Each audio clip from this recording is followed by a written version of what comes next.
کندهار کې د 10.3 میلیونه افغانیو په لګښت یو چیک ډیم جوړ او ګټې اخیستنې ته وسپارل شو. د کندهار ښاروالۍ له لوري د UNDP مؤسسې په مالي لګښت د کندهار ښار په 12 ناحیو کې د میانکو چیک ډیم جوړ او ګټې اخیستنې ته وسپارل شو.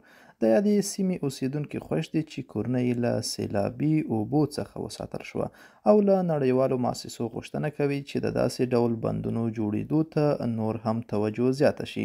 دې بنده څخه موږ ډېر خوشحاله یو دغه چې دا بند جوړ سو دغه سو در مخه چې به اوبه رالې دلته په دې منده کې به اوبه بهېدلې نو کورونه به یې ویوړله ډېرې منچکې به یې ونړولې ډېرې کډې شان دا کورونه به منده ته نږدې وه دا بیا ټوله ونړول دغه بیا کړل. هماره څنګه غوښتنه ده چې داسې بندونه زموږ دپاره نور شاوخوا جوړ کړل چې کوم ځای اړتیا لري باید جوړ وي. ویل کېږي چې د دې چیک ډیم په جوړولو کې 200 کسانو ته د کار زمینه برابره شوې وه. د یادونې ده چې د میانکو بند د جوړېدو څخه مخکې تر یاد بند لاندې 12,000 کورنۍ د سیلابي اوبو د راوتلو څخه په تکلیف وې چې اوس د یادې ستونزې د حل ترڅنګ به د ځمکې د اوبو په سطحه کې هم د پام وړ لوړوالی راشي.